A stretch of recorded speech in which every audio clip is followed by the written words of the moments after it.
So, how do we decide when to celebrate Easter? I have my friend Kevin here, and we have been researching this and discussing it and trying to figure out, the Easter controversy, because it is a controversy. It was debated for hundreds of years, like 600 years before the Christian world got on the same page, but even now, still people don't all agree on when to celebrate Easter. So, just going to discuss a bit of the history of it so you get a sense of where this comes from.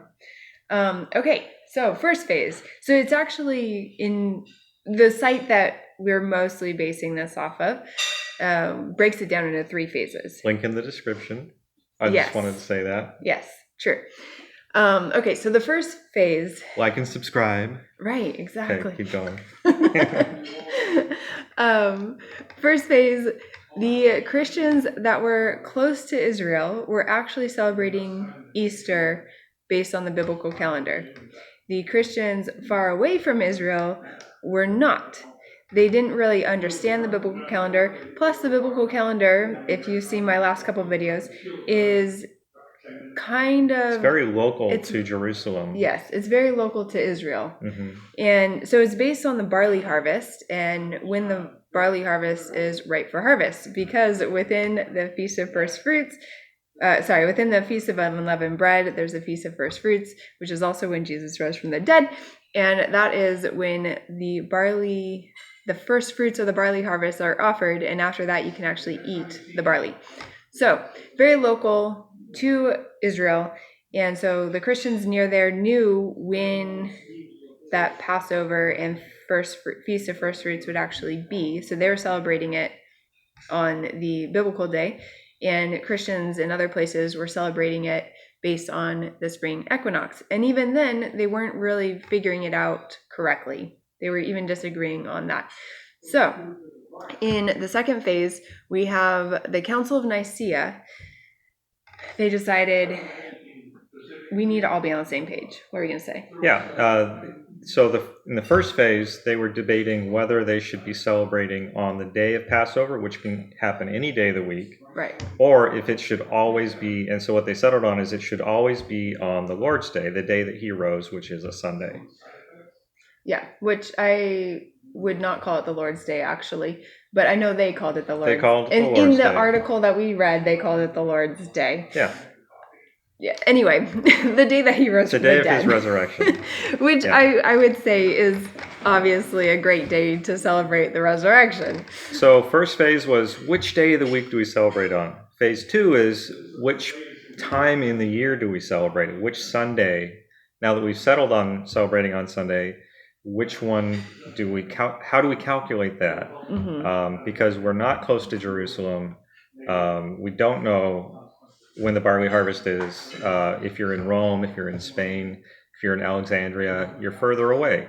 So how do we as a global church celebrate Easter at the same Sunday of the year? Mm-hmm.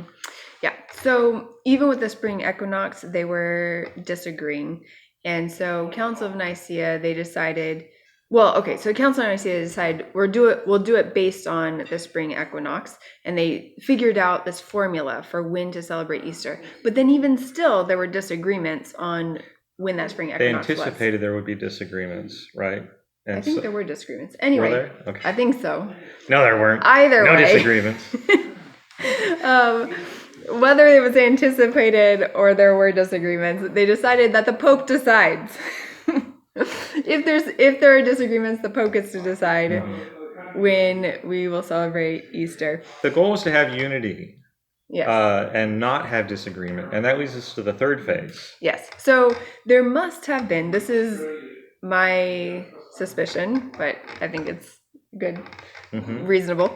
There must have been a missionary from the Israel region who went up to England and Ireland and evangelized that area before the Romans did. So England and Ireland were actually celebrating it based on the biblical calendar.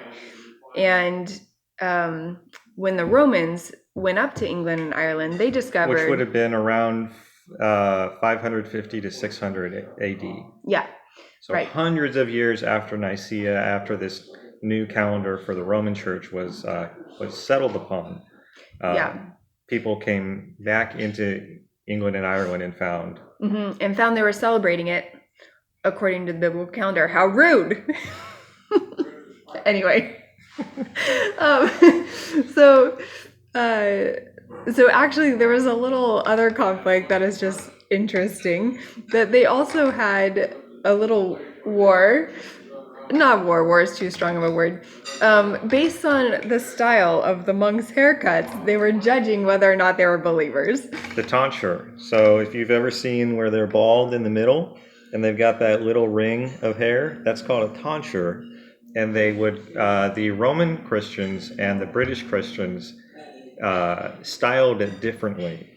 And because of that, and because they celebrated Easter on different days, they couldn't have communion together. They couldn't fraternize. Yeah. And so in phase 3, it was kind of similar to the other phases, but it was about how do we get along as Christians when we have different practices. Yeah. So after 100 years of the English and Irish Christians saying, no, we are going to celebrate it according to the biblical calendar, they finally were like, okay, fine, we'll celebrate it according to the Roman calendar. And that's how the church decided when to celebrate Easter all over the world. And now we're coming back to, or at least some people, some believers, including myself, would much rather celebrate the resurrection of Jesus on the biblical Feast of First Fruits because it's amazing how it is. Amazing! How God so beautifully orchestrated his feasts to point to Jesus and be fulfilled by Jesus, and it's just awesome. So I love that Jesus died on Passover when all the Passover lambs were dying, and that he rose again on the Feast of First Fruits, which is the Sunday after Passover, the Sunday within the Feast of Unleavened Bread. And so personally, I would love to see the whole world now, especially now that we have the ability to communicate worldwide. Like, okay, so the biblical calendar is very localized, as we were saying, and is based on the barley harvest, and when the barley harvest in Israel is ready to be harvested. So now that we can communicate and that we know when that is, I think it'd be wonderful if the church worldwide were to start celebrating the resurrection on the Feast of First Fruits. Like, will that happen? Probably not.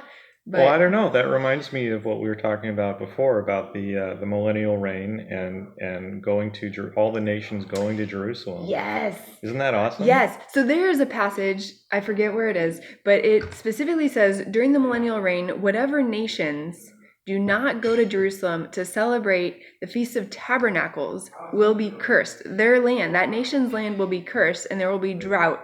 And I'm not sure if there's also plagues, but the feasts are really important. The feasts are so important to God and still important even during the millennial reign. Just saying. And it's really cool I thought of that when you pointed out that, hey, as a world now, we can actually celebrate according to the Jewish calendar. Yeah. The communication worldwide is instantaneous. Right. Yeah. I will say that we cannot actually celebrate the way that God commanded us to celebrate right now because there is no temple in Jerusalem. So the sacrifice of the Passover lamb was supposed to be done at the temple in Jerusalem. That was very important. The people were supposed to go to Jerusalem to purify themselves, to do the offering of the first fruits in Jerusalem. So we can't currently do that. So we do it like through memorial. Like, I mean, I still celebrate the Passover and the Feast of Unleavened Bread, the Feast of First Fruits, even though there's no temple in Jerusalem to do it. And also, I think it's kind of cool, side note, how Jesus is forever the Passover lamb. So, I mean, he covered our sins once and for all. So just throwing that out there. Any other comments? Oh, this video is getting too long. We're gonna have to break it up. No, we won't break it up. All right. Thanks for joining us on this adventure, and I hope that helped you with gaining understanding on why we celebrate Easter when we do as a worldwide church and what some of the other options are. Mhm.